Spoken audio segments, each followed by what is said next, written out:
자, 이 시간 우리 하나님 말씀을 함께 읽도록 하겠습니다. 하나님 말씀은 빌립보서 2장 1절부터 4절까지 함께 우리 읽도록 하겠습니다. 빌립보서 2장 1절부터 4절까지 우리 함께 읽겠습니다. 시작. 그러므로 그리스도 안에 무슨 겉면이나 사랑의 무슨 이로나 성령의 무슨 교제나 긍휼이나 자비가 있거든 마음을 같이하여 같은 사랑을 가지고 뜻을 합하여 한 마음을 품어 아무 일에든지 다툼이나 허영으로 하지 말고 오직 겸손한 마음으로 각각 자기보다 남을 낮게 여기고 각각 자기 일을 돌볼 뿐더러 또한 각각 다른 사람들의 일을 돌보아 나의 기쁨을 충만하게 하라. 아멘. 이 시간 오늘 주신 말씀을 사모하시면서 우리 268장 힘차게 찬양하시면서 마음을 열도록 하겠습니다. 268장 찬송 우리 함께 하시겠습니다.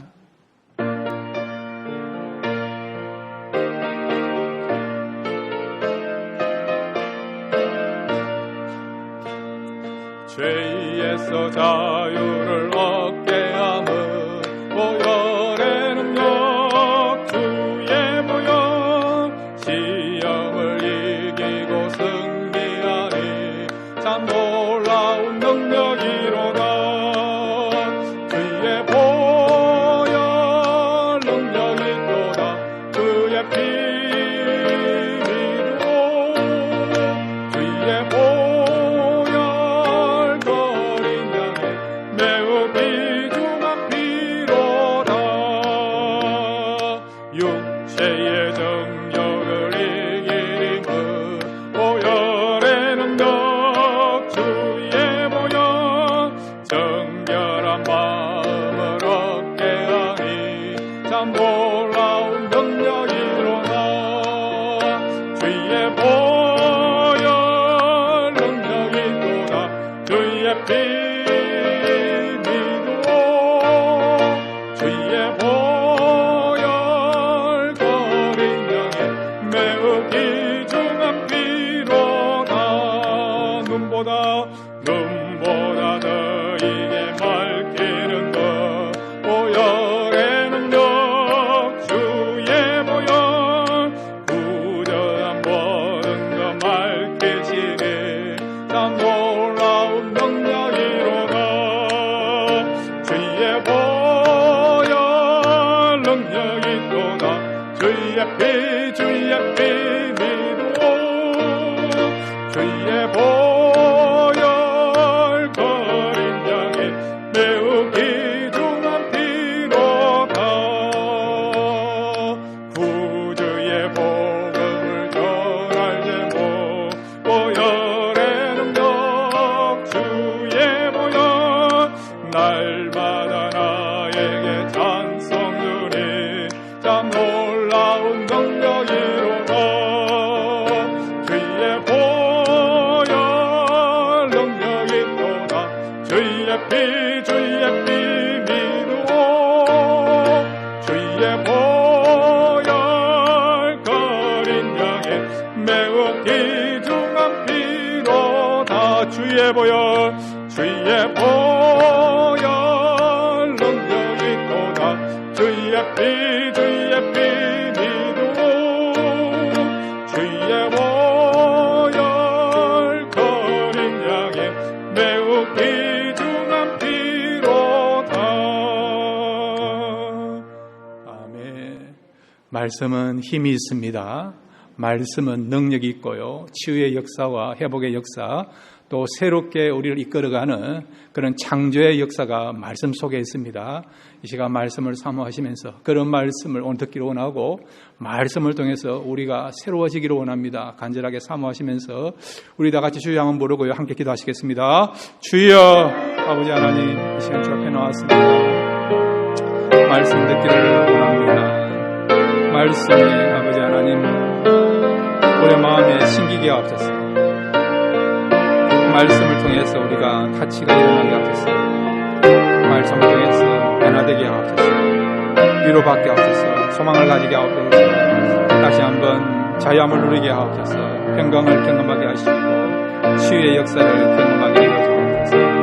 사모하는 심령 속에 하나님께서 오늘 말씀을 통해서 은혜를 베풀어 주시고 또 축복하시고 하늘의 그 놀라운 그 비밀들을 이 시간 발견하게 깨닫는 복된 시간이 되도록 믿습니다. 말씀하여 주옵소서. 말씀 듣기를 원합니다. 하나님이 함께 하시고 역사하셔서 이 말씀, 성령의 말씀, 이 말씀대로 말씀 가운데 축복하시고 입술평하여서 그 말씀을 잘 전하시고 은혜 베풀어 주시고 그 신의 벽을 주셨습니다. 주신 말씀을 사모합니다. 주께서 하시는 대로 하겠습니다. 주님의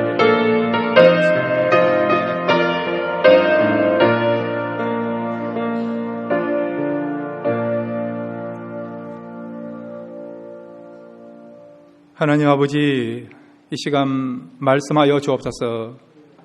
하나님의 말씀을 듣기를 원합니다. 이 말씀이 우리 심령 속에 잘 박히기를 원합니다. 우리의 말씀, 우리가 듣는 이 시간 말씀이 우리를 회복해 주시며 새롭게 하시며 또한 새로운 인생을 살 수 있는 그런 능력의 말씀이 될 줄로 믿습니다. 말씀을 전하는 자와 듣는 자가 한 마음으로 성령에 이끌려서 말씀을 전하고 들을 수 있도록 성령님께서 역사하시고 이끌어 주시고 은혜 베풀어 주옵소서.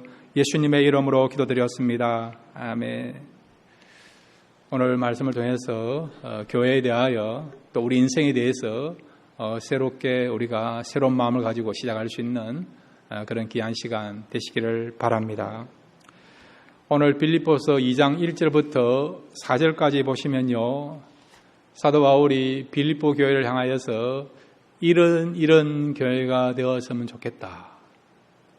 마치 영적인 아버지가 영적인 자녀들에게 기대하며 소망하면서 또 당부하는 그런 교회에 대한 그런 비전을 가지고요, 성도들에게 권면하고 또 메시지를 전하는 것을 보게 됩니다. 어떤 내용이냐니까 이 빌립보 교회가요, 성도의 아름다운 사랑이 있는 교회가 되기를 바란다는 거죠. 그것뿐만 아니라 따뜻한 겉면이 있는 교회가 되기를 바란다는 것입니다. 그리고 또한 성령 안에서 참다운 영적인 교제를 할 수 있는 교회가 되기를 바라는 것을 볼 수 있고, 이 교회 안에 긍휼과 자비가 넘치기를 바라는 면들을 가지고 또 권면하고 있는 것을 우리가 발견할 수 있습니다. 나아가서는 한 마음으로 협력해서 교회를 섬기기를 바라고, 또한 남을 나보다 더 낮게 여기는 겸손의 마음을 가지고 성도를 사랑하며 교회를 세워나가기를 바라는 이런 내용을 가지고 기도하고 있고, 또 이런 내용을 가지고 이 빌립보 교회에 권면하고 있는 것을 보게 됩니다. 자, 이런 내용은요, 정말 이상적인 교회 모습이라 할 수 있죠. 그렇지 않습니까? 따뜻한 겉면이 있고, 사랑의 위로가 있고, 성령 안에서 영적인 교제가 있고, 그 다음에 긍휼과 자비가 있고, 그 다음에 한 마음으로 교회를 섬기고, 그 다음에 남을 나보다 더 낮게 여기면서 겸손의 마음을 가지고 신앙생활을 한다. 그러면 그 교회는 정말 이상적인 교회, 아름다운 교회, 또 모델이 되는 교회가 될 수 있습니다.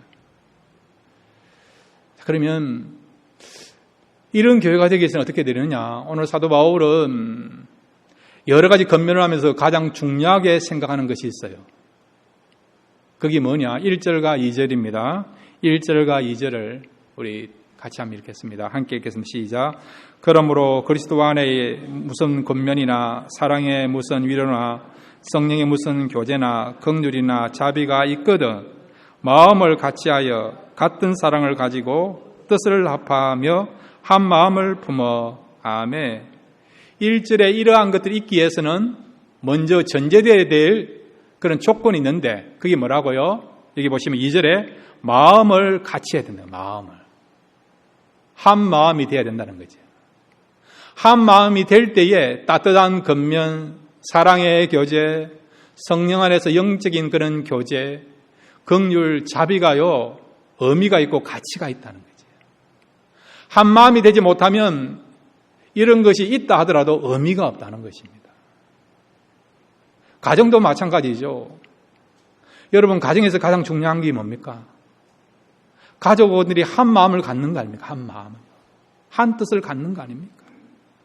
한 마음과 한 뜻이 돼서 협력하는 것이 가정에서 제일 중요한 거 아닙니까? 아빠 따로 살고, 엄마 따로 살고, 자녀들 따로 살고. 그런다 그러면 그 가정은요, 어떤 의미에서는 참 행복을 누리지 못하는 늘 근심거리가 되는 가정이 될 수 있는 거죠. 사람이 모여서 우리가 공동체 생활을 해요. 목적도 중요합니다. 그 구성원의 능력도 중요해요. 그렇지만 더욱더 중요한 것은 뭐냐? 한 마음이 되고 한 뜻이 되는 것이 중요하다는 것이죠.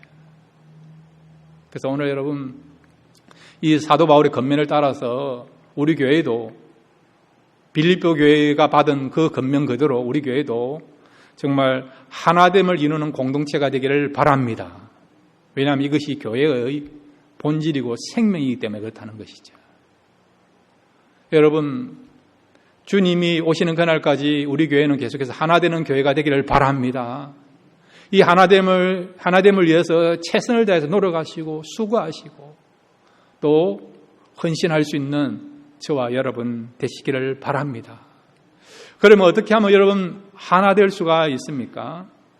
오늘 두 가지를 생각하겠습니다. 하나 되기 위해서 우리가 해야 될 것이 무엇인가? 두 가지를 생각하겠습니다. 첫 번째, 우리 한번 따라해 주시기 바랍니다. 한 마음을 가지고 사역을 해야 된다. 예. 어떻게 사역을 해야 된다고요? 한 마음으로. 한 마음으로 사역을 하고, 한 마음으로 신앙생활하고, 한 마음으로 교회를 섬겨야 된다는 거죠. 오늘 여러분 2절에 보시면 사도 바울은 한 마음이 될 것을 강조하면서 4번이나 같은 말을 언급하고 있어요. 마음을 같이하여, 같은 사랑을 가지고, 뜻을 합하여, 한 마음을 품어. 한 번만 말하면 되는데 4번이나 언급하고, 같은 마음, 한 마음. 4번이 언급하고 있다는 거죠. 2번도 아니고 왜 4번을 언급합니까? 그 이유는 지금 이 빌립보 교회 안에 한 마음이 되지 못하는 문제가 있기 때문에, 그런 이야기를 들었기 때문에. 그래서 이 교회가 더 이상 문제가 발생되지 않고 어려움이 생기지 않고 정말 평안한 가운데서 한 마음을 가진 가운데서 주님의 교회를 섬기고 또 복음의 진보가 나타나기를 바라는 그런 마음을 가지고 사도 바울은요 4번씩이나 같은 마음을 품어라, 한 뜻을 이루라, 같은 사랑을 가지고 서로 이렇게 교제하고 또 같이 이렇게 한 마음이 돼서 협력하라라고 지금 강조하고 있는 것이죠. 자, 그런데 여러분, 우리가 한 마음을 가지기 위해서는 먼저 우리가 3가지를 생각해 볼 수 있다는 거죠. 3가지가 있어야만이 우리가 한 마음을 이룰 수 있는 그런 역사가 나타날 수 있습니다. 첫 번째는 여러분, 한 마음이 되기 위해서는 관점이 같아야 된다는 거예요. 보는 관점이 같아야 된다는 것입니다. 자, 여기 2절에 다시 한번 보시죠. 마음을 같이하여. 이 마음을 같이 한다는 말은 뭐냐? 생각이 같아야 된다는 거예요. 생각이 같아야 된다는 거죠. 그 다음에 여러분, 같은 사랑을 가지고, 사랑을 우리가 같은 마음을 가지고 실천해야 된다는 거죠. 사랑이 무엇입니까? 감정 아닙니까? 감정도 같은 감정을 가져야 된다는 거예요. 우리가 사람을 대할 때 감정이 달라요. 좀 더 사랑하는 사람, 적당하게 사랑하는 사람. 사람들을 대할 때 사랑의 어떤 농도가 다르지 않습니까? 그런데 여러분, 같은 사랑이라는 것은 똑같은 그런 감정을 가지고 사랑해야 된다는 거죠. 뜻을 합하여, 이 말은 뭐냐? 우리가 성가대 이렇게 하시면 중요한 게 뭐냐? 호흡을 같이 해요. 호흡을 해요. 쉴 때 쉬어야 되고 또 계속 음을 이을 때는 이어야 되고, 그래야만 여러분 하모니를 이루는 거예요. 여기 뜻을 합한다는 말은 뭐냐? 호흡이 같아야 된대요. 호흡이에요. 그 다음에 여러분, 한 마음을 품는다는 것은 앞에 있는 것을 다시 한번 반복하고 있는 거죠. 마음을 같이 한다는 겁니다. 마음을 같이 한다는 말이 어떤 의미를 했습니까? 생각이 같아야 된다. 생각이 여러분. 근데 여러분, 사람이 살다 보면, 사람이 모여있다 보면 생각이 같을 수 있습니까? 교회를 생각하기 이전에 여러분 가정을 한번 생각해 보세요. 가정마다 생각이 다르지 않습니까? 먹는 것만 하더라도 생각이 다르지 않습니까? 저희 집에도 보면요, 저는 금방 이렇게 끓인 따뜻한 삶은 계란을 좋아합니다. 저는. 얼마나 맛있습니까, 여러분? 근데 제 아들은요, 삶은 계란 별로 안 좋아해요. 제 아들은 스크램블을 좋아합니다. 제 딸은요, 계란말이를 좋아해요, 여러분. 아니, 계란 하나 먹는 것도 사람들마다 생각이 다 달라요. 취향이 달라요, 여러분. 그런데 여러분, 가족원들도 생각이 다른데 교회는 마찬가지죠. 교회 한번 보세요. 다양한 사람 모이지 않습니까? 이런 다양한 사람들이 모여서 같은 생각한다는 것이 쉽지 않지 않습니까? 그 다음에 여러분, 감정도 다양하지 않습니까? 사랑을 하는 그런 감정이 다르지 않습니까? 그 다음에 호흡도 다르지 않습니까, 여러분? 어떤 사람은 호흡을 길게 해요. 어떤 사람은 짧게 해요, 여러분. 그걸 여러분 다 맞춘다는 게 쉽지가 않아요. 그러면 결국 한 마음을 갖는다는 것이 무엇이냐? 어떻게 해야만이 생각도 같을 수 있고, 감정도 같을 수 있고, 호흡도 같을 수 있어서, 그래서 진짜 하모니를 이룰 수 있느냐? 한번 따라해 주시기 바랍니다. 관점이 같으면 된다. 예. 다양한 사람이 있다 하더라도, 생각이 다르고, 취향이 다르고, 백그라운드가 다르다 하더라도, 보는 관점이 같으면 된다는 거예요. 우리가 지금 새벽 시간에 민수기 말씀을 나누고 있는데, 12명의 정탐꾼이요, 40일간 가나안 땅에 가서 정탐을 했어요. 돌아와서 보고를 하는데, 10명의 정탐꾼이 보고하는 내용과 요수와 갈렙 두 사람이 보고하는 내용이 달라요. 똑같은 날 똑같은 곳에 가서 보고 들은 것이에요. 체험한 거예요. 그런데 왜 이렇게 10명이 보고서를 제출한 거하고 다르고 두 사람이 제출한 보고서는 또 다르냐? 무슨 차이점입니까? 다른 동네를 갔다 온 거 아니지 않습니까? 관점이 달라서 관점이에요. 10명의 정탐꾼은요, 믿음이 아닌 인간적인, 세상적인 그런 관점을 가지고 보니까 우리는 약하고, 우리는 메뚜기 같고, 우리는 올라갈 수 없다, 우리는 그 성읍을 점령할 수 없다라고 부정적인, 불가능하다, 불가합니다라고 하는 그런 보고서를 제출하게 된 거예요. 반면에 요수와 갈렙은 어떤 관점을 가지고 바라봤습니까? 믿음의 관점을 가지고 본 거예요. 믿음의 관점을. 믿음의 관점이라는 것은 하나님의 관점을 가지고 바라본 거죠. 하나님의 관점을 가지고 바라보니까 얼마든지 이길 수 있고 그 성읍을 얻을 수 있고 그 땅을 차지할 수 있다는 보고서를 제출하게 된 것이죠. 그러므로 여러분, 우리가 한 마음을 가지기 위해서는 관점이 같아야 됩니다. 어떤 관점요? 믿음이 성장하고요, 믿음의 눈을 가지고 바라볼 때 이 교회는 한 마음이 될 수가 있습니다. 날마다 믿음의 관점을 가지고 보시고 믿음이 성장할 수 있도록 기도하고 여기에 최선을 다할 수 있는 저와 여러분 되시기를 바랍니다. 두 번째로 여러분, 이 한 마음이 되기 위해서는 한번 따라해 주시기 바랍니다. 사명이 일치되어야 된다. 예, 그래요, 여러분. 사명이 일치되면 그 사명 안에서, 사명을 통해서 다양한 사람이 모이더라도 하나가 될 수 있는 거예요. 여러분, 삼성이나 애플이나 인텔이나 이런 기업들이 대기업 아닙니까?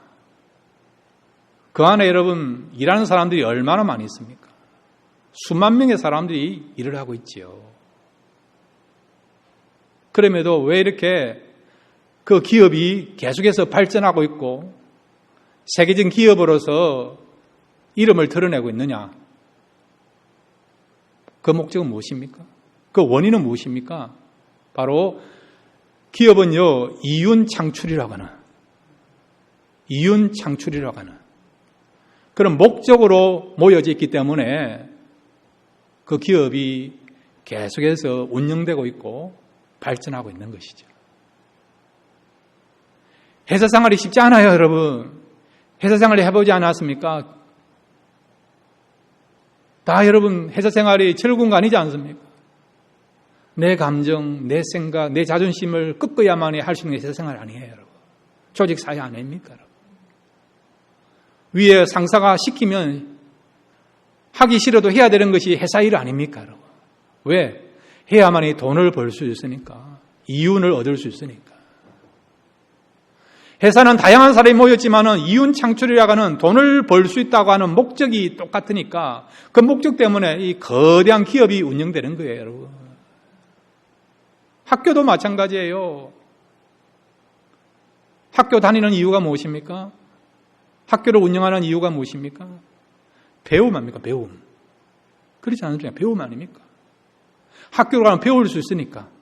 또 나가서는 졸업장이라도 받을 수 있으니까. 그래서 학교가 유지되는 거예요, 여러분. 그런 분명한 목적이 있으니까 그 목적에 따라서 이런 공동체나 기관이나 단체들이 운영되는 거죠. 근데 여러분, 교회는 여러분 다양한 사람들이 모여요. 그럼 어떻게 이 교회가 하나가 될 수 있느냐? 사명이 같으면, 사명이 일치되면 이 교회도 얼마든지 하나 될 수 있습니다. 출애굽기 17장에 보면 이스라엘 백성들이 애굽에서 나와가지고요, 제일 먼저 전투를 하게 돼요. 최초의 전투를 하게 되었습니다. 누구와의 전투를 하게 되었습니까? 아말렉 민족과의 전투를 하게 되었어요. 근데 놀라운 것은 이스라엘 백성들이요, 전쟁을 치르게 되니까 한 마음이 되게 된 것입니다. 요수아를 선두로 해서 장정들은요, 실제로 나가서 칼을 빼고 전쟁을 냈습니다. 반면에 모세는 무엇을 했습니까? 이길 수 있도록 산에 올라가서 손을 들고 지팡이 들고 기도하지 않습니까? 모세 옆에 있었던 아론과 훌은 어떻게 합니까? 손이 내려오면 전쟁이 지니까 손이 내려오지 않도록 모세 손을 받치고 있지 않습니까? 요수아와 남자들은 전쟁을 냈고요, 실제 칼을 빼고 싸움을 냈고, 모세는 기도하였고, 아론과 훌은 모세 손을 붙잡으니까 이렇게 전쟁에서 승리를 얻기 위해서, 승리라고 하는 그런 사명을 위해서 하나가 되니까 결국 하나가 되어서 전쟁에 승리하게 된 것이죠. 교회는 다양한 사람이 모이고 있어요, 여러분. 백그라운드도 달라요, 여러분. 미국에 온 연도도 달라요. 대한민국에 살았던 동네도 다릅니다, 여러분. 학연도 다르고요, 지연도 다르고요, 여러분. 그럼에도 여러분 다양한 사람이 모이지만 어떻게 이 교회가 하나 될 수 있습니까? 우리 교회도 사명이 하나 되면 저희 교회도 하나가 될 줄로 믿습니다. 저는 기도하면서 우리에게 주신 사명 3가지가 있다고 생각해요. 한번 따라해 주시기 바랍니다. 구원, 성수, 섬김. 예, 간단하죠. 우리 교회는 구원의 방주가 되기를 바랍니다. 이 사명 붙잡고 우리 교회가요, 열심히 사역하면 주님 오실 때까지 이 교회를 지킬 줄로 믿습니다. 이곳에 들어오면 구원을 몰랐던 사람들이 어떻게 하면 구원을 받을 수 있는가, 그 진리와 그 지혜를 배울 수 있다 한다면 우리 교회는요, 귀한 사명을 가지고 존재하는 교회가 됩니다. 또 우리 교회는 여러분 성숙한 성도와 주님의 제자를 양성하는 교회가 되어야 된다는 거죠. 그냥 교인으로 있으면 안 돼요, 여러분. 정말 우리 믿음이 자라가야 돼요. 그리스도의 성품을 닮아가는 그런 성숙이 이루어져야 됩니다, 여러분. 그래서 우리 교회는 구원받은 것으로 만족하지 마시고 주님 앞에 가는 그날까지 여러분의 성품이 성장하는, 그래서 온전한 성숙을 이룰 수 있는 그런 교회가 되기를 바라고, 이 사명을 잘 감당할 수 있는 교회가 될 수 있도록 여러분 협력해 주시고 기도해 주시길 바랍니다. 그 다음 우리 교회에 주신 사명은 뭡니까? 우리 교회 이름이 무엇입니까? 섬기는 교회 아닙니까? 이름만 섬기면 안 되지 않습니까?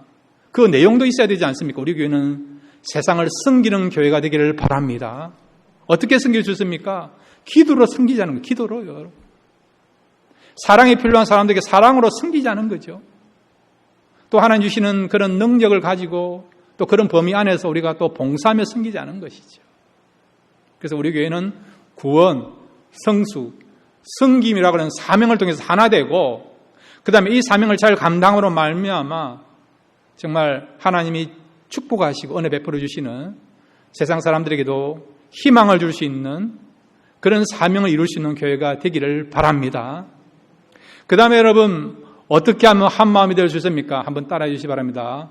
성령의 도움을 받으면 하나 될 수 있다. 예, 그렇습니다, 여러분. 성령님이 우리에게 오셨어요.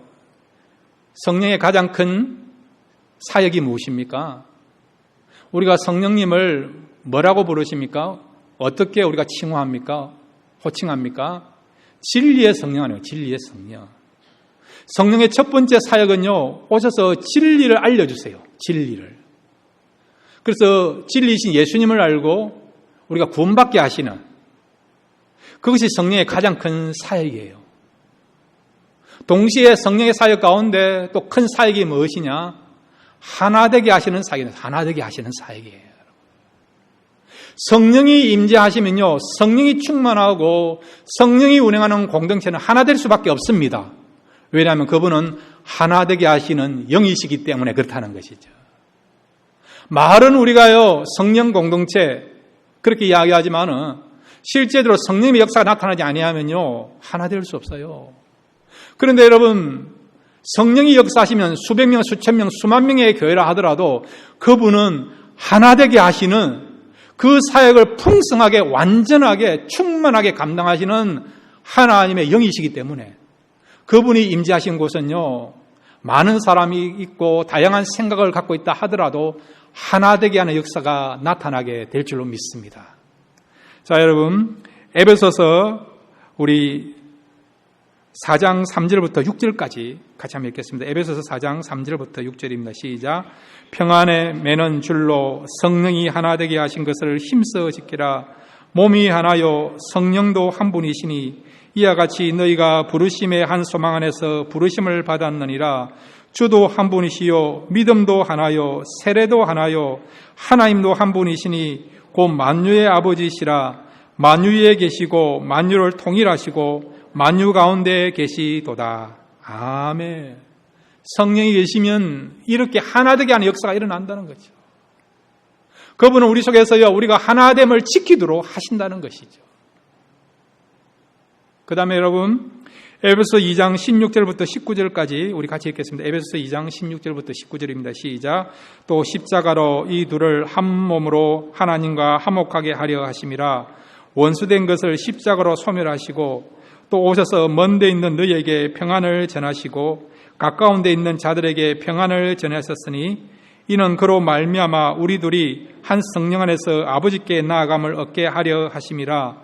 그러므로 이제부터 너희는 외인도 아니요 나그네도 아니요 오직 성도들과 동일한 시민이요 하나님의 권속이라. 아멘. 성령이 오셔서 어떤 일을 했다고요?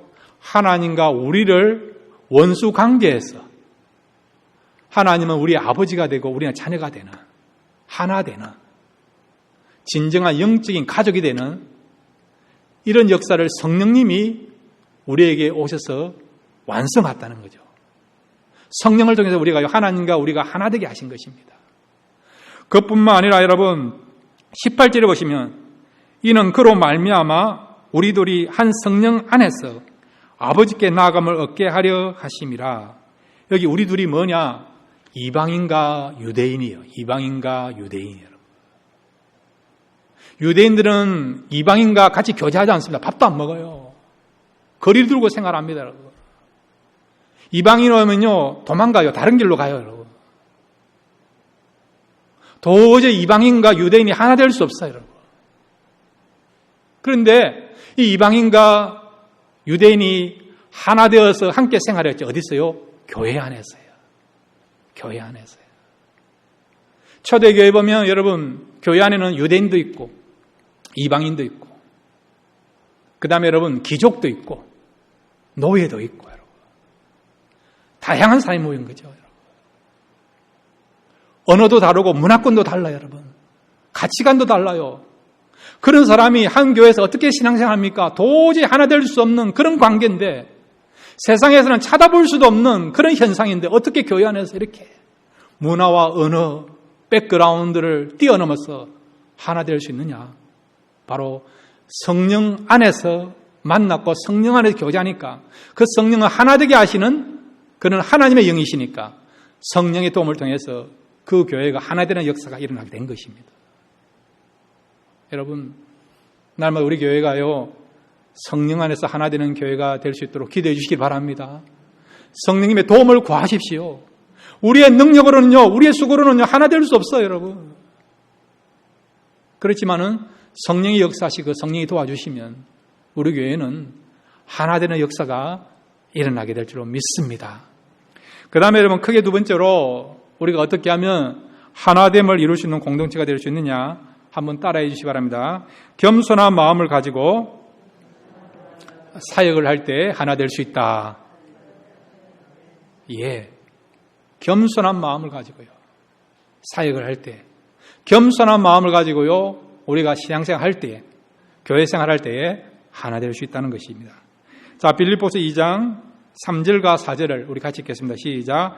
아무 일이든지 다툼이나 허영으로 하지 말고 오직 겸손한 마음으로 각각 자기보다 남을 낮게 여기고 각각 자기 일을 돌볼 분들 또한 각각 다른 사람들의 일을 돌보아 나의 기쁨을 충만하게 하라. 아멘. 자, 여기 보시면 사도 바울은 남을 나보다 더 낮게 여기는 겸손의 마음을 가지고 교회를 섬기라고 말씀하고 있습니다. 여러분, 세상은요, 겸손한 사람을 그리 안 좋아합니다. 세상 사람들은요, 자기를 드러내는 것을 좋아합니다. 나는 잘 못합니다. 나는 부족합니다. 그렇게 하면요, 용기 없는 사람으로 취급하는 것이 세상의 현상이에요, 여러분. 요즘 보면 여러분 얼마나 자기를 피하랍니까? 자기를 얼마나 선전합니까? 시대의 흐름이 그렇게 흘러가고 있어요, 여러분. 한국 같은 경우는 여러분 회사에서 경쟁이 얼마나 치열한 줄 아십니까? 상대방을 높이면요, 어찌 되느냐? 자기가 승진해서 밀리는 경우도 있어요, 여러분. 그래서 상대방을 높이지 않습니다. 자기를 피하라지, 여러분. 이런 경쟁 사회에서 우리가 살고 있어요, 여러분. 그러면 성경은 우리에게 뭐라고 말씀하십니까? 남을 나보다 더 낮게 여기라고 말씀하고 있는 것이죠. 이것은 여러분, 우리의 그런 실존이 뭔가를 말씀해 주고 있죠. 우리의 실존이 뭔가를 알게 되면 우리는요, 우리의 부족함을 알게 되고 또한 다른 사람을 높일 수밖에 없는 그런 고백과 그런 삶을 살게 되는 것입니다.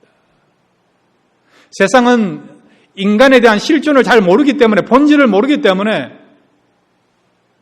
사람이 괜찮은 걸로, 인간이 괜찮은 걸로 자기를 높이고요, 자기를 자랑하면서 그렇게 살아가지만은 우리는 이 말씀을 통해서 인간의 실존, 실체가 뭔가를, 본질을 알고 있기 때문에, 그래서 우리는 그 답과 결론을 가지고요, 우리가 부족한 인생이고 다른 사람들이 귀한 존재라고 그런 겸손의 마음을 가지고 살아가는 것입니다. 자, 여러분, 에베소서 2장 1절부터 5절까지 저와 여러분의 실존이 뭔지 같이 한번 살펴보도록 하겠습니다. 에베소서 2장 1절부터 5절입니다. 시작. 그는 허물과 죄로 죽었던 너희를 살리셨도다.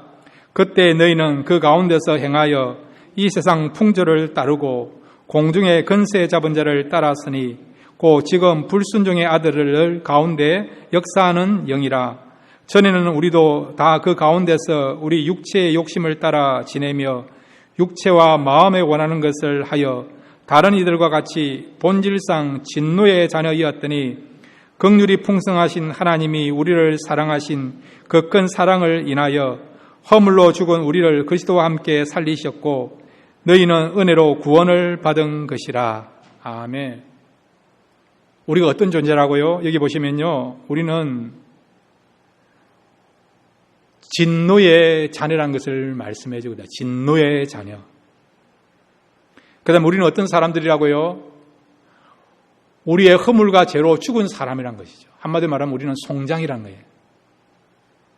예수를 믿기 전에, 예수를 알기 전에 우리는요, 살아있지만 죽은 자 같은, 그런 송장과 같고 시체와 같던 존재라는 것이죠. 그 다음에 우리는 어떤 존재입니까? 하나님하고는 원수되었고 마귀의 종이었고 마귀의 자녀라는 것입니다. 이것이 우리의 본질이고 실체라는 것이죠. 진노의 자녀고요. 그 다음에 여러분 허물과 죄로 죽은 존재고 멸망당할 수밖에 없는 마귀의 종이었다는 것이죠. 그 어디에도 우리가 자랑할 것이 없는 거예요, 여러분. 내세울 것이 없는 것입니다. 교만할 내용이 없다는 것이죠. 그래서 우리는요, 이것을 알기 때문에 우리는 어떻게 해요? 우리를 높이지 않고 우리를 자랑하지 않고 겸손할 수밖에 없는 것입니다. 여러분 꼭 기억하십시오. 여러분 한 사람 한 사람은요, 예수를 믿기 전에 예수님이 아니었다면 우리는 시체와 같았고, 그리고 또한 희망이 없는 그런 존재였다는 것을 꼭 기억하시기를 바랍니다.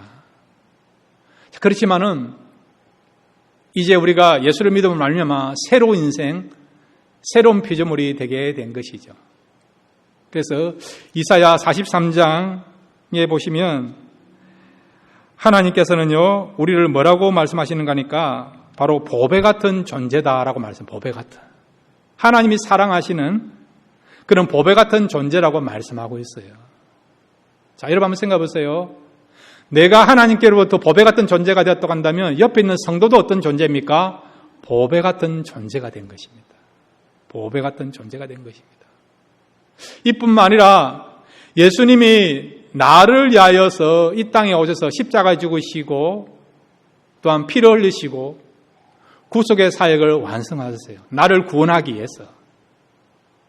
하나님 입장에서 가장 귀한 생명이신 예수님께서, 독생자이신 예수님께서 나를 구원하기 위하여 희생 제물이 되신 거죠. 주님이 나를 위하여 죽어주신 것이죠, 여러분. 그렇다고 한다면, 주님이 죽으실 그 대상이 되었다고 한다면 우리는 정말 소중한 존재라는 거죠. 그런데 놀라운 것은 내뿐만 아니라 옆에 있는 성도를 위해서도 주님이 죽으셨다는 것이죠. 주님이 그렇게 귀하게 여기시는 분이 내뿐만 아니라 옆에 있는 성도이기 때문에 우리가 성도도 어떻게 해요? 귀한 존재를 여기면서, 그리고 나보다도 남을 사랑하는 그런 존재로 여기면서 우리가 겸손의 삶을 살아가야 된다는 것입니다. 여러분 자신을 소중한 존재 여기시기를 바랍니다. 그뿐만 아니라 또 성도들을 여러분 사랑하시고 또 나보다 더 귀한 존재로 여기시기를 바랍니다. 자, 그러면 우리가 실제적으로 겸손의 삶을 살기 위해서 어떻게 하면 좋겠느냐? 여러 가지가 많이 있지만 여러분, 우리의 언어가요, 이제는 상대방을 향해서 축복하는 그런 언어를 쓸 수 있는 저와 여러분 되시기를 바랍니다. 왜냐하면 우리가 하나님 앞에 언어로서 선포하고 내뱉는 모든 말들이요, 다 응답이 된다는 것입니다. 이스라엘 백성들이요, 광야에서 생활할 때에 그들의 입에서 나오는 내용들이 뭡니까? 원망과 불평 아닙니까? 죽겠다라고. 그렇게 부정적인 언어를 쓰게 됨으로 말미암아, 그래서 애굽에서 나왔던 사람들 가운데 20세 이상 된 성인들은요, 그들이 고백한 대로 가나안 땅에 들어가지 못하고 여호수아와 갈렙을 제외하고 나머지 모든 성인들은요, 가나안 땅에 들어가지 못하고 광야에서 죽게 된 거 알고 있지 않습니까? 그들의 언어를 잘못 사용하게 된 것이죠. 언어를 잘못 사용했다는 것은 그들의 삶이 잘못되었다는 것을 말씀해 주는 것입니다. 그러므로 여러분, 날마다 여러분 자신을 향해서도 마찬가지고 가족원들뿐만 아니라 여러분의 가까이 있는 성도들을 향해서도 날마다 축복의 그런 언어를 사용할 수 있는 저와 여러분 되시기를 바랍니다. 저는 우리 한국의 어머님들이 참 지혜롭다고 생각해요. 어릴 때 우리가요, 아이들이 이렇게 코를 풀 때 어머니들이 아이들이 뭐라고 합니까? 흥해라 그렇게 이야기하지 않습니까? 예. 그래서 한국이 그 언어 때문에 지금 잘 사는 걸로 생각돼요. 만약에 코 풀 때 흥해라 하지 않고 쇠해라 그렇게 했다면 망할 수밖에 없는 거 아닙니까? 우리가 웃고 넘기지만은 그러나 여러분 하나님 앞에 우리가 성도들을 향하여서 아름다운 언어를 쓰고요. 또 칭찬의 언어를 쓰고 축복의 언어를 쓸 때에 그것이 또 성도들을 사랑하고 또 남을 나보다 낮게 여길 수 있는 그런 면들을 실천할 수 있는 그런 원리가 될 줄로 믿습니다. 나마다 우리가 어떤 존재인가를 알고 그리고 또한 우리뿐만 아니라 또 우리 주변에 있는 성도가 또 어떤 하나님께서 함께 하시고 축복하시고 귀하게 여기는 존재인가를 알고 나마다 남을 나보다 더 낮게 여김으로 하나됨을 이룰 수 있는 그런 교회, 그런 성도 되기를 주님의 이름으로 축원드립니다. 같이 기도하겠습니다. 아버지 하나님 말씀 들었습니다. 우리 교회가 정말 한 마음을 갖는 교회가 되기를 바랍니다. 그렇게 하여 아버지 관점이 하나 되게 하여 주시고 또 사명으로 일치되게 해주시고 그것뿐만 아니라 성령의 도우신 가운데서 하나 될 수 있는 교회가 되게 해주시며 또한 아버지 하나님 우리 교회가 정말 겸손한 교회가 되고 겸손한 성도가 되어서 주님이 원하시고 주님이 기뻐하시는 하나됨을 이룰 수 있는 아름다운 교회가 될 수 있도록 우리 교회를 축복하여 주옵소서. 그렇게 할 줄로 믿습니다. 예수님의 이름으로 기도드렸습니다. 아멘.